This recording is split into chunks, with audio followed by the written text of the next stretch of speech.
آپ تمام میں دل کی گہرائیوں سے مبارکباد پیش کرتا ہوں۔ آپ تمام حضرات ابھی شادی کی مقدس بابرکت محفل میں تشریف لائے۔ حاجی عبدالرحیم صاحب جگالے عرف ابو بھائی جگالے، ان کی گویا کہ 2 بچیوں کی آج شادی کی تقریب ہے، جس میں 2 جگہ سے بارات آئی ہے اور آپ حضرات اس میں شرکت کیے۔ اللہ تبارک و تعالیٰ اس جوڑے کو سلامت رکھے، آپ کے آنے کو مبارک اور مقبول بنائے۔ خاموش بنائیے، چلنے میں پڑے جو دیکھیے کارروائی چل رہی ہے۔ الرحمن الرحیم فانکحوا ما طاب لکم من النساء مثنی وثلاث ورباع۔ قال النبی صلی اللہ تعالی علیہ وسلم النکاح من سنتی فمن رغب عن سنتی فلیس منی۔ صدق اللہ مولانا العظیم وبلغنا رسولہ النبی الکریم ونحن علی ذلک لمن الشاہدین والشاکرین والحمد للہ رب العالمین۔ نظر آتی ہے گلشن میں ہوا ناساز کار اپنی، گلے باغ خلیلی بھیج دے باد بہار اپنی۔ ہمیں کرنی ہے شہنشاہ بطحا کی رضا جوئی، وہ اپنے ہو گئے تو رحمت پروردگار اپنی۔ طریق مصطفیٰ کو چھوڑنا ہے وجہ بربادی، اسی سے قوم ہوئی دنیا میں بے اقتدار اپنی۔ آئیے نبی اور آل نبی پر محبت کے ساتھ درود پاک پڑھیں۔ پڑھیے صلی اللہ علیہ نبی کے امی والہ صلی اللہ علیہ وسلم صلاۃ و سلام فرمایا من اثرت علیہ حاجت، جس شخص کی کوئی حاجت اور ضرورت رک جائے، میں آپ کو بہترین فارمولہ دے رہا ہوں، من اثرت علیہ حاجت، جس شخص کی کوئی ضرورت رک جائے، من الصلاۃ علیہ، تو وہ شخص مجھ پر کثرت کے ساتھ درود پاک پڑھیے۔ حضور صلی اللہ علیہ وسلم نے ارشاد فرمایا فَإِنَّهَا تُكْشِفُ الْهُمُومَ وَالْغُمُومَ وَالْكَرْبَ وَتُكْثِرُ الْأَرْزَاقَ وَتُقْضِي الْحَوَائِجَ۔ حضور رحمت عالم صلی اللہ علیہ وسلم نے ارشاد فرمایا اے میرے دیوانوں، اگر تمہاری کوئی ضرورت رک جائے تو تم مجھ پر کثرت سے درود پاک پڑھ لیا کرو۔ اس درود پاک کی برکت سے اللہ تمہاری مشکلوں کو آسان فرمائے گا، اللہ تمہاری حاجتوں کو پوری فرمائے گا، اور اللہ تمہاری روزیوں میں بے پناہ برکتیں عطا فرمائے گا۔ اب نکاح کی یہ بابرکت محفل ہے، درود پاک پڑھ لیجیے صلی اللہ علیہ نبی کے لمحے والہ صلی اللہ علیہ وسلم صلاۃ و سلام علیک یا رسول اللہ۔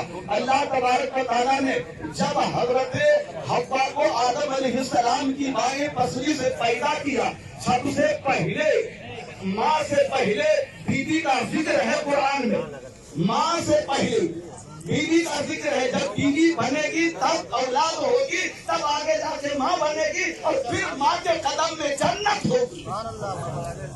بیوی کا ذکر قرآن میں۔ جنت سے جب حضرت آدم اتارے گئے، اس سے پہلے جب جنت میں تھے تو بائیں پسلی سے اللہ تبارک و تعالیٰ نے جناب حوا کو پیدا کیا اور کہا آدم بغیر نکاح کے، بغیر شادی کے، بغیر نکاح کے تو حوا کے قریب نہ ہونا۔ اللہ تبارک و تعالیٰ نے جنت میں حضرت آدم کا حوا سے نکاح کیا، اور اس وقت جانتے ہو جنت کی ساری چیزیں حضور کی ملکیت میں ہے، تو حوا جنت کا مال، اس لیے اللہ نے کہا اے آدم مہر حوا کا ادا کر۔ کہا مولا حوا کا کیا مہر؟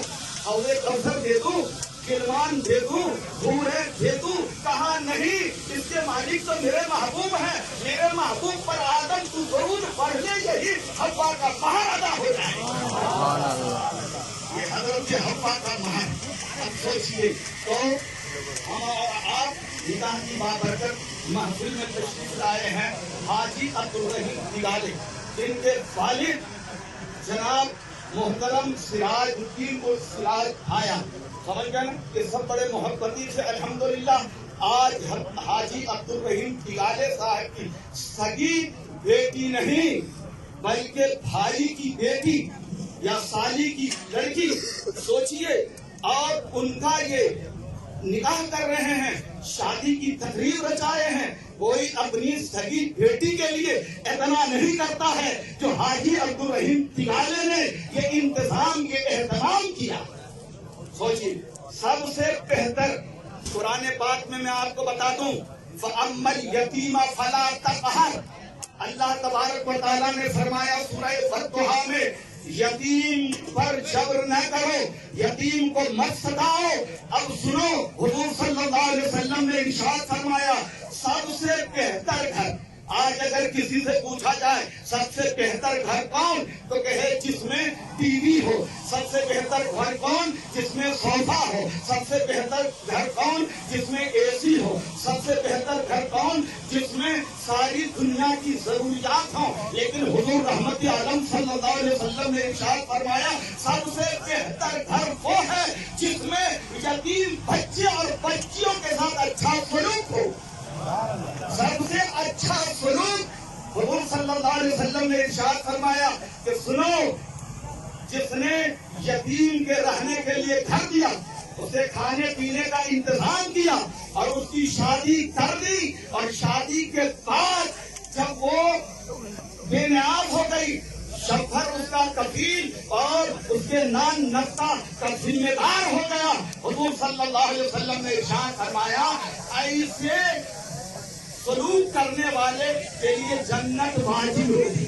जन्नत वाजिब हो गई। गोया कि हाजी अब्दुल रहीम तिगाले ने तो बच्चियों की शादी क्या की, खुदा की कसम, हदीस रसूल के तहत हाजी अब्दुल रहीम तिगाले और उनकी अहलिया हजानी हसीना के लिए जन्नत वाजिब हो गई।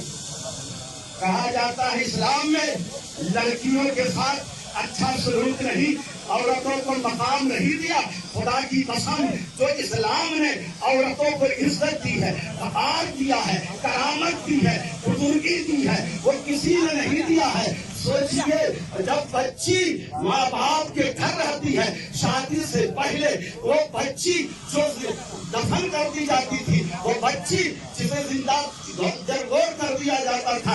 लेकिन जब पैगंबर इस्लाम सल्लल्लाहु अलैहि वसल्लम तशरीफ लाए तो फरमाया, ये बच्ची रहमत नहीं है बल्कि रहमत है, और जिस घर में बच्ची है रोजाना उस घर में 12 रहमतें हैं। एक शख्स के पास 6 लड़कियां थी, उस एक की शादी कर दी। उसने ख्वाब देखा कि मेरे घर में 6 रहमत के दरिया बह रहे थे, लेकिन एक सूख गया। एक रहमत का दरिया, बरकत का दरिया सूख गया।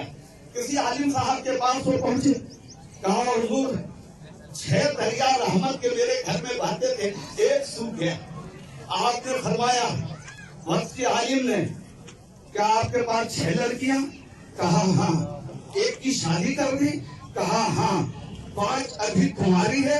कहा हाँ। कहा सुनो, जब तुमने एक बच्ची की शादी कर दी तो और लड़की तुम्हारे घर से शब्बर के घर गई, ससुराल गई, तो रहमत का एक दरिया सूख गया और 5 दरिये अभी भी तेरे यहाँ जारी है।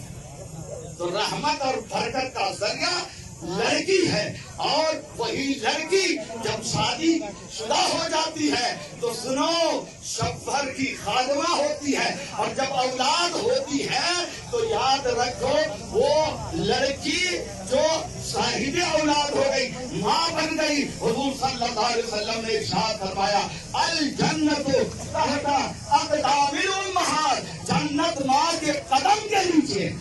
जन्नत माँ, और जो सोचो जन्नत से इतनी छोटी है, ये मंडप बराबर है या बड़वानी बराबर है या मध्य प्रदेश बराबर है? नहीं, बल्कि जन्नत की चौड़ाई 7 जमीन और 7 आसमान के बराबर है। सोचिए, वो जन्नत, इसमें हूर भी है, गिलमान भी है, हौज़े कौसर भी है, नहरे सलसबील भी है, नहरे तस्लीम भी है, न जाने क्या क्या है। अल्लाह ने वो जन्नत को माँ के कदम के नीचे रख दिया है। तो इसलिए ये निगाह की बाबरकत महफिल है। आप तमाम हजरात यहाँ पर तशरीफ लाए हैं और इस निगाह की बाबरकत महफिल में आपने शिरकत की। अल्लाह तबारक व तआला इसका सिला आपको बेहतर से बेहतर अता फरमाए। कहीं ना कहीं कमी है, तो मतलब उस कमी को दूर कर रहे हो, सुन्नत तरीके से आ रहे हो, मतलब मेरे लिए अब ईमान कामिल चाहिए ना। अब ईमान कामिल जैसे फ्रेंड है ना, अब आए हो ना तुम्हें दाढ़ी है ना, ये मर्जी की है। तो अब आजकल कटिंग कटवा रहा है, कोई आज कौवा कटिंग है, कोई तोता और मीना हो रहे हैं कि नहीं। मुआशरे में कितनी तबाहियाँ हैं। तो सवाल यही है तो उलमा अगर बोल रहे हैं तो एक ताकीदी ईमान वाले हैं, ईमान की हालत यही है नहीं, हालत नहीं ताकीदी।